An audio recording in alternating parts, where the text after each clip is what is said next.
We have risen from the ashes to school the masses. Hello, everyone. Welcome to another edition of the Scholars of Wrestling Show, episode 418, I believe.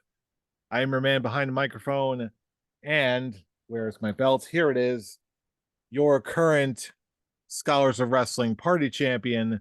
I am Scholar Jeff. Joining us this week is the new Scholars of Wrestling World Heavyweight Champion.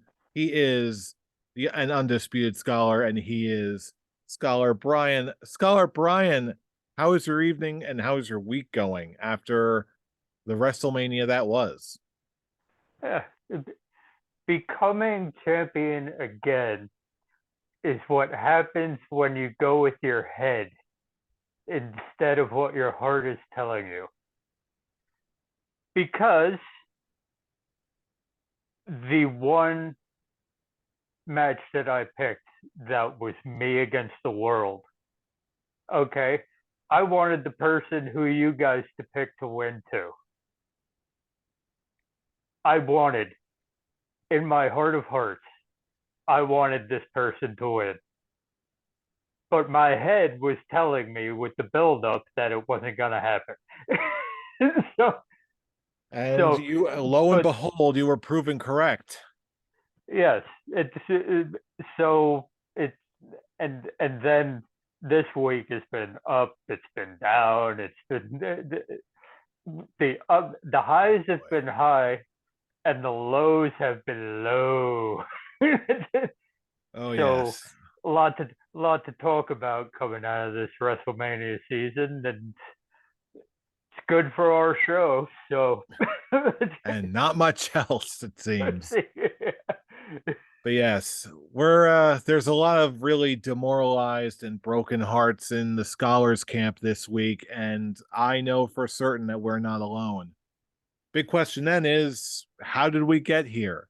So let's take a look at the week that was, starting with WrestleMania 39. So much hype going into the show, and night one started off with an absolute bang, especially the main event of night one. Sami Zayn and Kevin Owens finally winning the tag titles from the Usos in what has now been declared a 5-star match from Dave Meltzer. And that was far from the only major blockbuster match of the night. Yeah, if we just had night one as the pay-per-view itself, okay, this would have been a goat face. Easy. Okay. There was no filler here. Everything had a purpose, everything was good. A lot of stuff outperformed what it should have been. That showcase match shouldn't have been had no business being as good as it actually was. Okay, and it's just like I said it in the group chat. Okay, we're halfway there. I've, if it keeps going the way that it's supposed to be going, if it keeps going like this, okay, it's going to be a show for the ages. Quite possibly the best WrestleMania I've ever seen. That was on night one. And then night two happened, didn't it? Yes. Now, okay. I wish that the triple threat match had been held on night one because that was the only match that I was fully on board with Yeah, on that night two. was probably, all things considered, probably my match of the entire weekend, Oh which yeah, was no shock to any of us, I'm sure. easily. It's like I remember Sheamus versus Gunther from Clash of the Champions. Add Drew McIntyre into that. The recipe for success is not hard here in that match. So and it did exactly what it was supposed to do. Oh, Sheamus said it was going to be a banger. Once again, he proved himself correct. And I just wish it would have been on night one. And let's not, just because what we wanted to happen didn't happen in one match, Okay, the Asuka versus Bianca Belair was very good. It indeed was, and I'm Okay, not mad it about it. for it.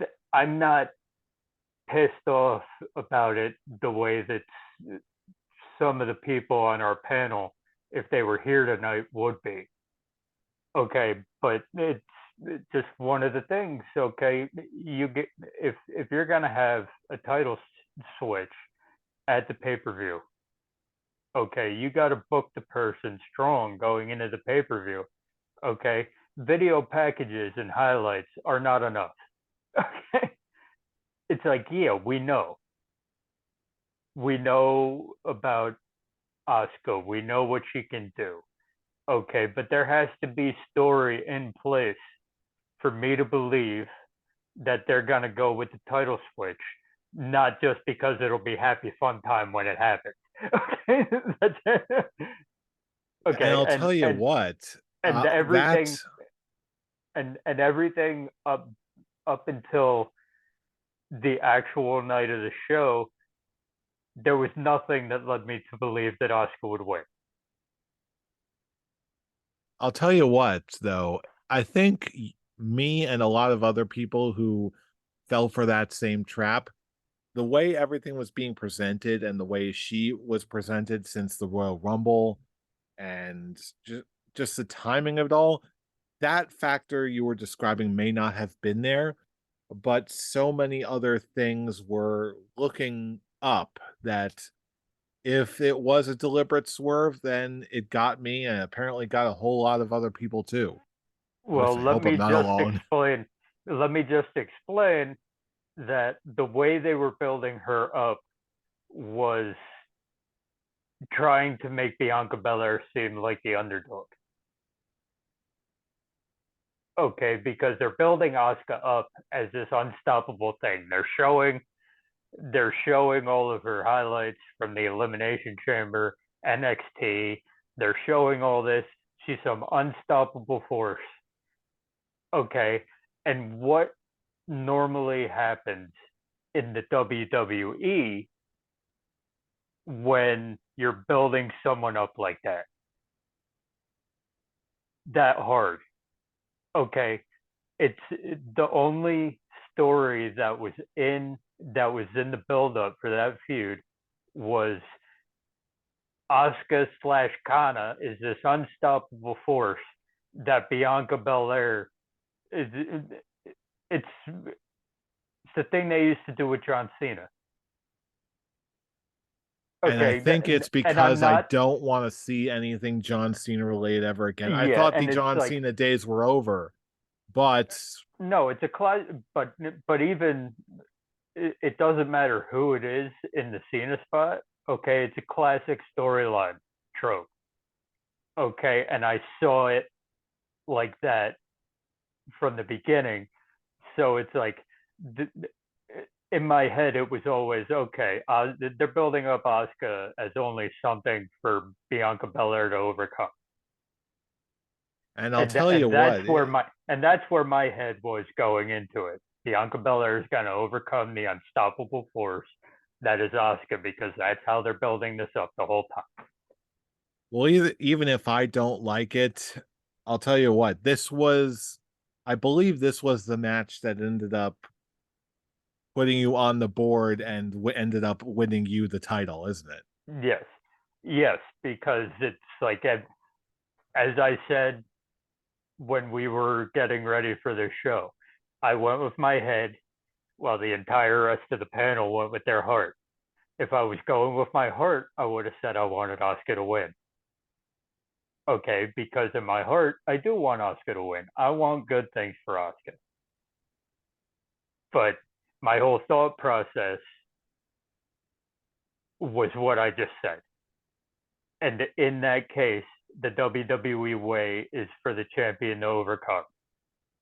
And that's exactly what happened. So sad to say, that did not happen, but the match was good, and it did not affect. And that particular match did not affect my enjoyment of the show. There were two results, other than the obvious one that we'll get to later. That's Now you got me that happened. curious. What's That the other happened. one? That happened on the 2 nights. That happened on 2 nights.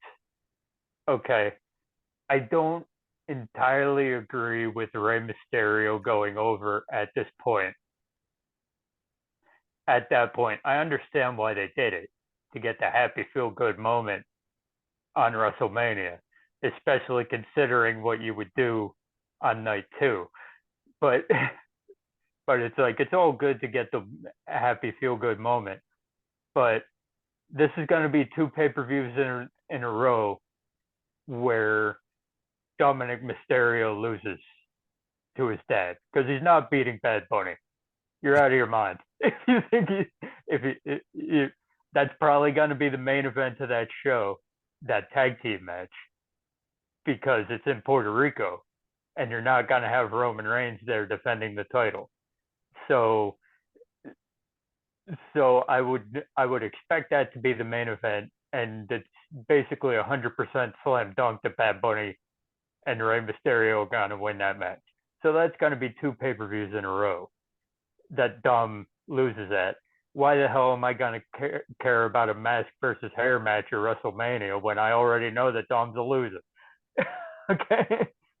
Because sometimes you just want to see some bratty kid get beaten up. Yeah, so I'm going to see that twice. That's it. Hey, So, sometimes you don't need to overthink what's the draw. But speaking of overthinking, I think but we it's all also, know. but it's also, but the second one that I was talking about, Edge didn't need that win. Oh, I thought you were talking about something else. Edge didn't need the win in a Hell in a Cell. The match went short because of the gnarly cut on Finn Balor's head. Because that photo was gross. Yeah, and you plastered it all over our group chat. Thank you. Well, if I had to see it, then all of you had to see it too. I And love that's you too, brother. it. But it's like all Finn did in that feud was lose. And after Hell in a Cell, I never need to see the demon again. If you're bringing out if you're trotting out the demon just to lose matches now, I don't need to see it anymore. I have regular Finn for that. I don't need demon Finn for that. Put it, I gotta say, I'm not too. That really didn't affect me nearly as much. Like, I'm in a way, I'm kind of glad that yeah, they made the demon fallible, which he already was. It couldn't hurt him any worse than his last match against Roman Reigns. So I was but cool with that portion of it, but I absolutely see what you're saying. Like the shine, the demon has lost its shine. Its luster is gone. At this point, it's cool when it shows up, makes for a fun entrance, but at the same time, what we see, we're still gonna get a good Finn Balor match, and you're gonna get a good Finn Balor match. But now I'm going into it where I'm going into it the exact different way that I used to go into it. I'm just gonna assume he's gonna lose now, and that's the luster and the shine of the demon was basically he was an unstoppable force up until Samoa Joe took him down in NXT, which is cool because you needed to have somebody take down the demon before Finn Balor came up to the main roster. I get that. That's fine. Okay, but what needed to happen here after what happened against Roman Reigns? Okay, for me to believe in the demon at all, for me to believe that it means something at all, okay, he needed to get the win here. Edge did not need to win this feud. He's won every match in this feud since he came back. Okay, that's my problem. Okay, you made everybody in the Judgment Day except Rhea Ripley look like geeks at WrestleMania, and I didn't like that. But que sera, sera. Different strokes, different folks. Yeah, that there's definitely room for interpretation and personal preference there. When it comes to the main event, however, ain't nobody like that. Yeah, Shall we it's rip off like the Band-Aid, sir? yes, and I could go along with it to a point. Okay, if the aftermath was going to be any good. Okay, if you had a plan that I could see and I could roll with on the Monday after, okay, Sunday was going to be, everybody was going to be pissed no matter what. That's just after it happened, gut reaction. Everyone's pissed. Yeah, makes sense Pausing because on you that thought for a moment, what was when you saw what had happened in real time, what was your gut reaction when you saw Roman Reigns actually defeat Cody Rhodes? What give it to us. the amount of what the fuck that was on my face would have been glorious to behold If if I was only. in your if I was in your vicinity. Instead, I was in my room by myself and I'm just staring in shock at what I was seeing because talking about overthinking something, okay, this whole thing of overcoming obstacles and redemption stories and all this that all these critics and all these people and Paul Heyman are throwing around all that. Okay,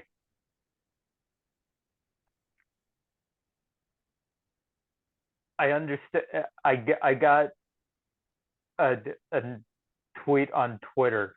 I tweeted at somebody my thoughts, which were, which is exactly what I'm going to say now. That that was the moment. Okay, you're never going to get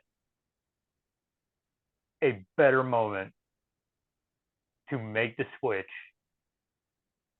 than last Sunday.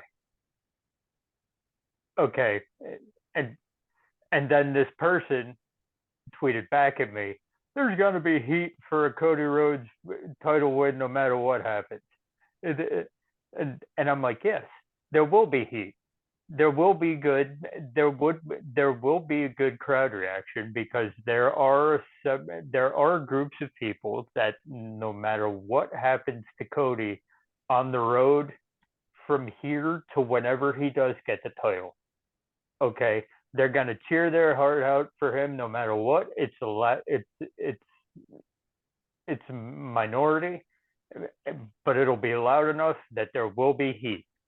But then there are people like us, okay, where if you don't hit the moment, okay, if you have the moment and you pass it by in order to get a moment further down the line, okay, that moment down the line isn't gonna hit as hard as it would have hit him winning at WrestleMania.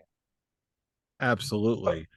But for So me, with there's also this other added dimension of this is also the first triple so-called Triple H WrestleMania with him at the head of creative. So I think there was, and this revelation only comes with the passage of time after I've been able to digest Cody losing to Roman at WrestleMania. I'm thinking about it, and I think we were all also collectively wanting some confirmation that this was going to be different, that our hopes were high. It looked like things were going better.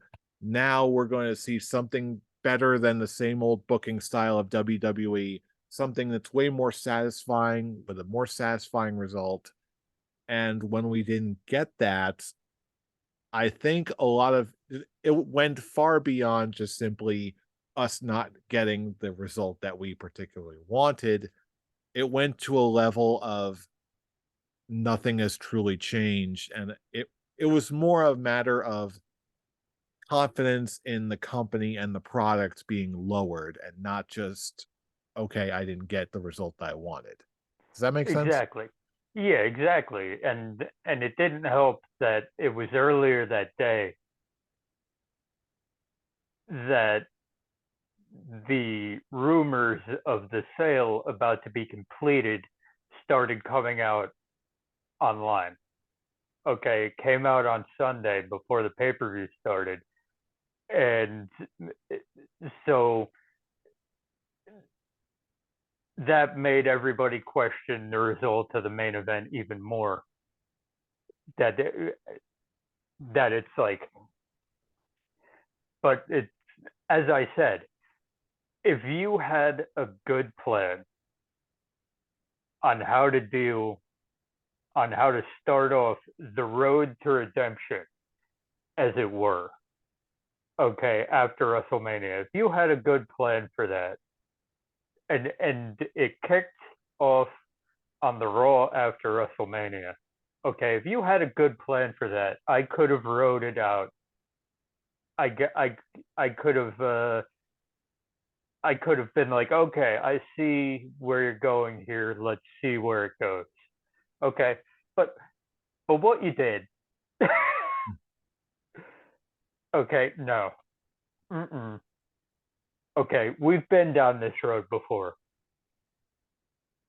with Brock Lesnar. Okay, we've been down this road with other superstars. Okay, it doesn't end well. It doesn't. Okay, so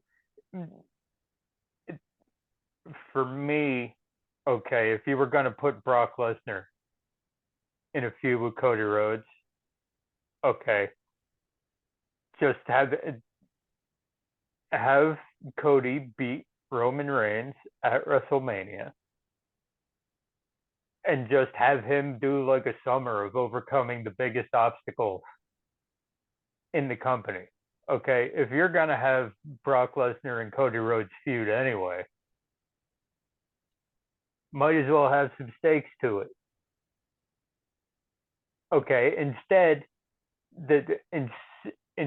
you're in a feud over nothing, which apparently, according to SmackDown tonight, the night we're taping this, is because Brock was mad that he was the curtain jerker on night 2. So he went after Cody Rhodes.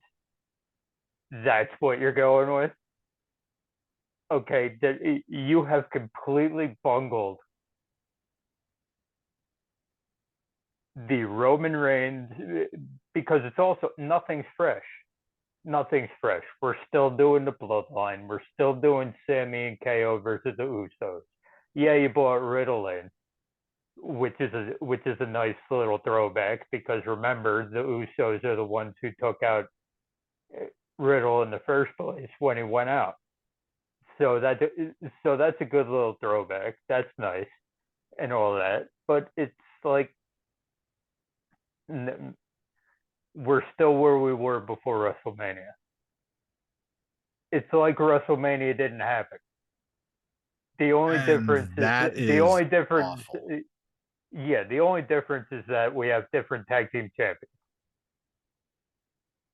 That's it. Yeah, it started out so promising. It's like they half did their job. Like they got there and they were like, sorry, that doesn't work for me, pal. Like, ugh. Because it's also, remember when WrestleMania was the culmination of storylines. Okay, it did it admittedly an old school premise. Okay, but I remember the Attitude Era through the 2000s, probably up until about 5 years ago. Okay, WrestleMania was the ending. It was like a season finale. And then the night after WrestleMania was like the fresh start, season premiere, that kind of deal. So all the stories that were built up through the year ended at WrestleMania. And then you bought in new shit. Okay, and that's how you kept things fresh. That's how you kept things moving. Okay, it, it's Triple H learned under Vince McMahon, and WrestleMania was the first night that it actually showed. With that said, before we go any further to the other happenings of the week, what are your final beard ratings for WrestleMania 39 as a whole? Okay, well, as I said, the first night was basically perfect. Okay,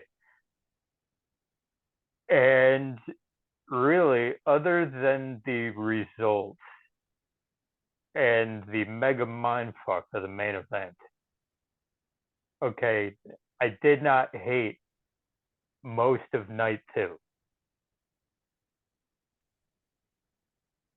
But the way that I felt coming off, coming out of night two, okay, I honestly, I'm swaying. I'm swaying because there were enough like really good matches where I could justify a full beard, a low full beard. Okay, I can justify it, but just the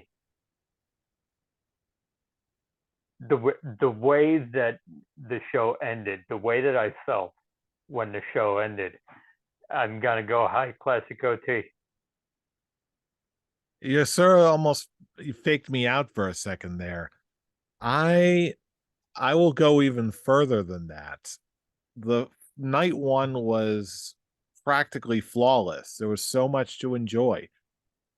It was really only out of the gate on night two that really started to shut everything down and it also shut it down so hard that it's dramatically impacted my enjoyment of the show far more that seems than it did for you. Just because the show collectively is so much wrestling, there's so much happening. And let's be honest, for myself and a lot of other people, the Roman Cody match was by far the central figure of the show, both nights included as one. So that when we got the result that we got, it hit way harder than one normal match would.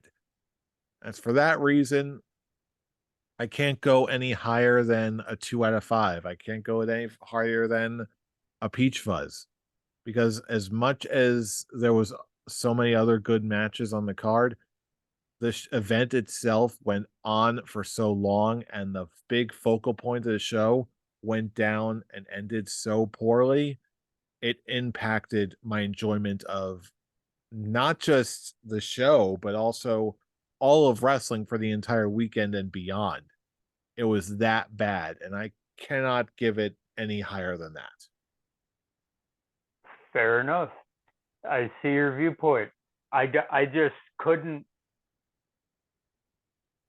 I could not deny the other matches involved that were so good. Like there were like 3 5-star candidates, including a women's match. Okay, because I put Charlotte Flair versus Rhea Ripley as close to a 5 star as I've ever seen on I can see that WrestleMania. too. So it's like, yeah, okay, it affects my enjoyment enough to not give it what I wanted to give it going in.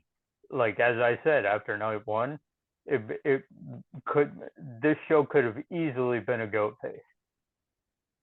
Okay, and with the results leading up to the main event, okay, yeah, it brought it down in enjoyment a bit, which I would have gone with a full beard.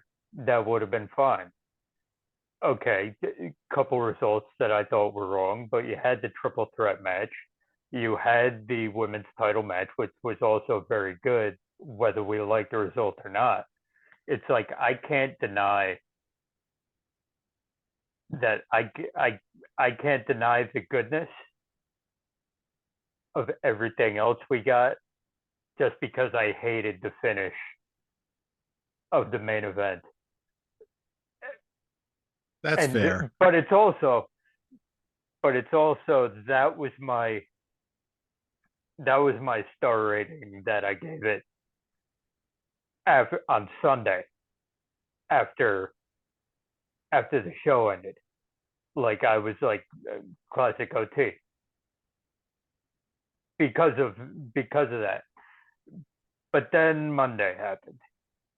Yes, and all the news broke. As of this moment, WWE was indeed sold to the company Endeavor, which is the parent company of UFC, ultimately unifying them into one giant colossal company. And with this merger came the official return of Vince McMahon to the company. And oh boy, what a bummer that was. After the 48 hours of wrestling, I have never seen or experienced this much of a morale break in my personal fandom since they released Bray Wyatt. And this was even faster and deeper and lower than that. I have Exactly. never experienced anything like this before in my wrestling fandom ever. With before, it was just more like a slow decline, slow and steady decline. This was just like an absolute train wreck. Like my brain couldn't process it. After seeing the result and seeing why was everything was going down over the 48 hours between night 2 of WrestleMania and Monday Night Raw the next day, I was I was just in a funk. Like my brain couldn't believe this was real. I was like in a 24-hour depressed funk. I don't know how else to describe it. It was bizarre. Yes. The okay. First of all, the sale itself. Okay, the act of the sale itself is in itself not bad. Oh no, certainly not. Okay, just the sale. Okay, $9 billion company put together in the same bubble as UFC, which is a $12 billion company. Okay, under Endeavor, under an umbrella with a guy who lets people do their jobs and doesn't really try to butt in on anything. So in and of itself, the merger, I wouldn't even say it's a sale, it's a merger. The merger in and of itself is not bad. It's what comes with it because the president of Endeavor wants Vince McMahon involved. Okay. And he used language in that interview that he did on Monday morning that was the same language that he used when he hired Eric Bischoff and Paul Heyman to oversee creative on both SmackDown and Raw.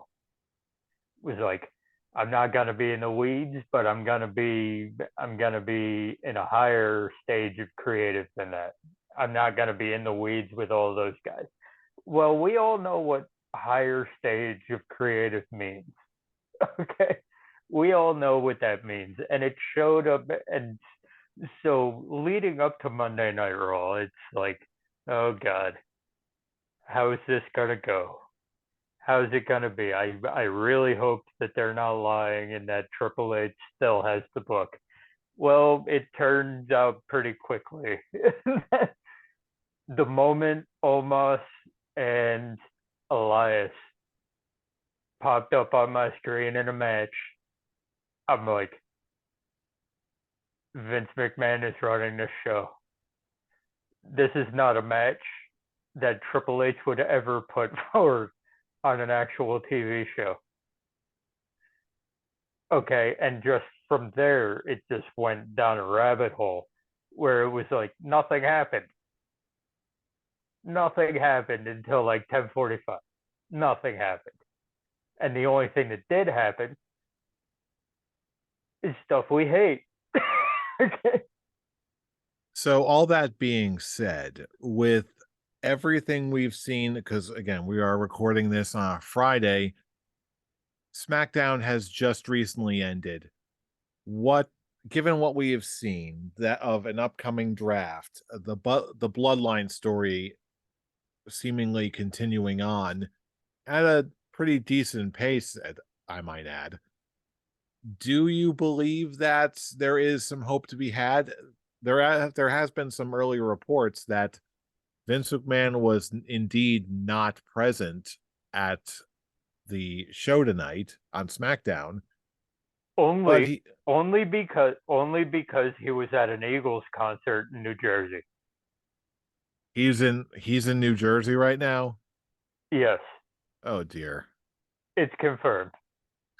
Take him Okay, back, please. but here's the from what I understand, SmackDown was good. We'll throw it out there right now. Okay, I'm not gonna say that it erased all of my fears and all that, but it was a much better show on Monday. It was a much better show than Monday.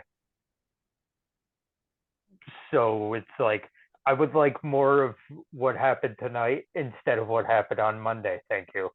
I would like to keep the I would like to keep the level of energy that was on SmackDown. Okay. I don't need the return of the script monster. Okay. I don't need that. Okay. So I I would appreciate it if Vince would settle down. I know that he won't, but as, it's always going to be here. It's always going to be in the back of my head that when's the moment I'm going to be watching every show, go and be like, okay, this is a Triple H segment. This is a Vince segment. What are we doing? What's been switched? What do we do? Because knowing what I know about Vince and how he ran the company and what happened on Monday, where it's confirmed that Omos was in catering, wasn't even supposed to be on the show. Okay, didn't even have gear, and Vince switched up the script and put him in a match. Okay, that is that is confirmed something that happened. Okay, so it's like I hope we don't have another one of those shows, but the pessimist in me is like we're back in the dark times. I'll tell you what, I think a lot of us, including a lot of our fellow scholars, are on that pessimist train right now. But since I've got you here, let's put it in in terms of a scholar's quick talk question. On a scale of 1 to 10, 1 being the absolute lowest, 10 being the absolute highest amount of confidence that you've got, how confident are you that good things can still happen in the world of WWE? As given the corporate structure that we seem to have right now, scale of 1 to 10, where would you put your hope level right now? Considering we're still on the week of all the bullshit, okay, strong three. Honestly, I'm going to go 3 as well. Like, if you'd asked me, like, on Monday, I probably would have been a 1. Now they injected a little bit of hope. I'm still extremely pessimistic. There's still way too much room for error and just way too much room to that just says, you know what, maybe he's just dialing it back just to let some heat die down and then I'll go back in the trenches, pal. No. Yeah, this I is this no. is one of those things where it's very hard to say after a week. Okay, bring this Scholars Quick Talk back in a couple weeks after we've had various Monday Night Raws and seeing what goes on. Okay, because of course we haven't even finished the week of bullshit yet. So of course we're gonna be low on the totem pole. So in a couple weeks that might change. It might get worse. It might get better. Who knows? But as of right now, yeah, I'm more confident than I was on Monday, but that's still not much. But on the bright side, before we head on out for this evening, that wasn't the only wrestling show to pay attention to this week, because AEW just kept chugging along. They've got another great Dynamite in the books. There seemed we were talking about this before we started recording, but it seemed like there you almost got a sense that they were answering WWE and WrestleMania weekend just by simply being themselves, and especially in a couple of things that we saw.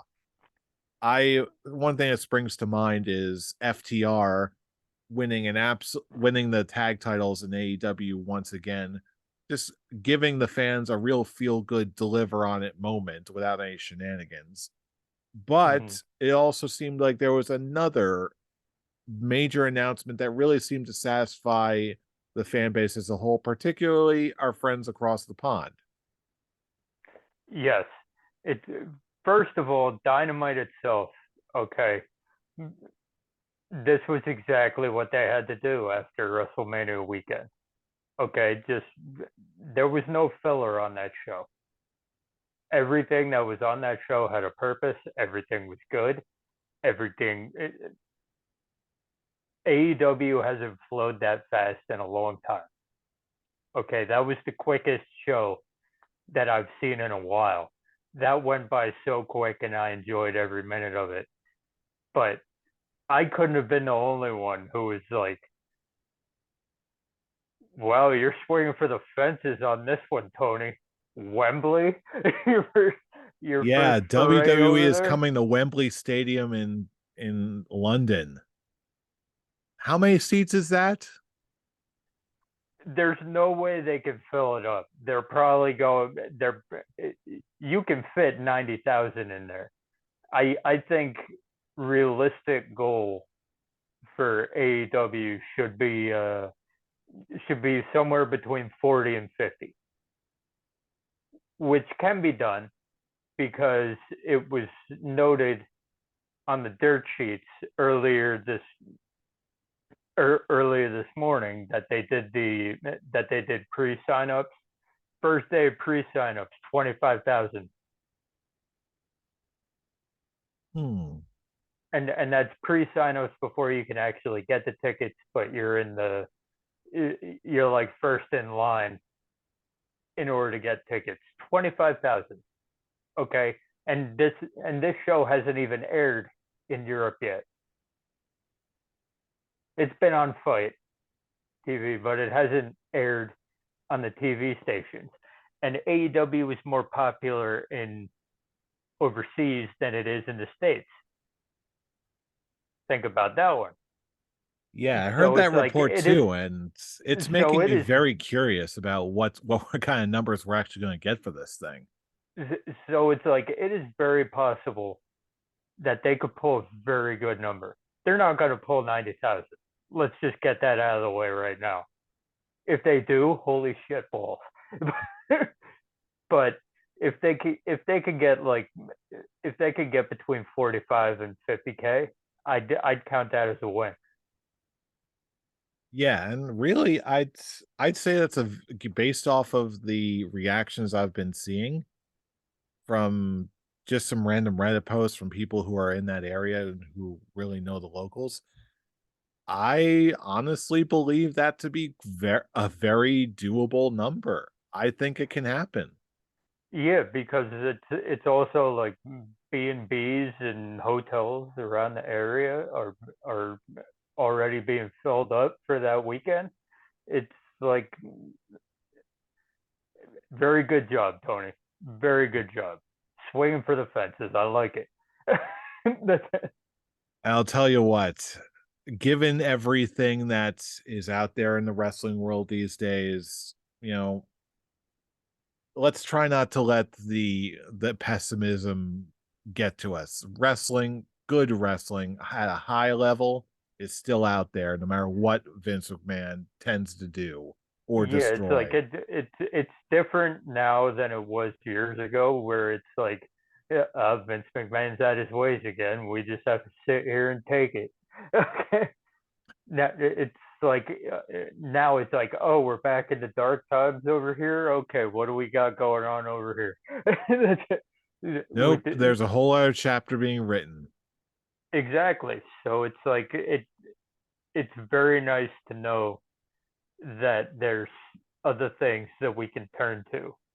Okay, because it's like the moment Jay White Jay White debuts, first minute, we're not even a minute in Oh yeah, AEW Dynamite. you can't tell Jay me White, Tony Khan didn't know what he was up to. yeah, Jay White shows up. It's like I guarantee you, it's like Monday night. If there were any questions about FTR Yeah, leaving AEW, Monday night destroyed that. I'm yeah. I'm watching I'm watching Raw on Monday, and I'm like, well, any doubt that I officially had that FTR was going to lose on Wednesday, okay, that's gone now. There's not a shot in hell they go back to the WWE now. The battle lines have been drawn once again. Yeah, it's like Vince, okay, give it up, bro. Okay, your company was doing so good. It was so good. It was like you. I was excited for WrestleMania weekend for the first time in years. For the first time in years, Mm, and by Sunday, and it's gone now. It's gone mm. somewhere over there, somewhere over yonder. Well, I'll tell you what, now is the portion of our show where we turn it over to you, our fellow fans. Where is your optimism these days? How much have you lost? Are you still watching WWE? What'd you think of WrestleMania? And what do you think of the direction AEW is going? No matter what you think, drop us a line all across the internet, Facebook, YouTube posts, YouTube comments, and our personal favorite, the Twitter machines. You want to drop us a line, Brian, the champ, where can they reach you? You can reach me trying to figure out what the hell is going on at Atomic Beanpole. And you can reach me at I'm Robbie Rage. All of our relevant social links can be found just all right in the description below. Just click our link tree. That's linktree/scholars of wrestling, or just look in the description of this, whether it's the video version on YouTube or the podcast version on wherever you get your podcasts, really. Wherever you are, we are too. So drop us a line, follow us. Let's keep the conversation going. But until then, we're going to collect our resolve and we're going to be back here next week. But you already knew that because you know who we are. We are the Scholars of Wrestling, and you have just been schooled. You're welcome. You're welcome. See you all next week, and let those hope fires keep burning.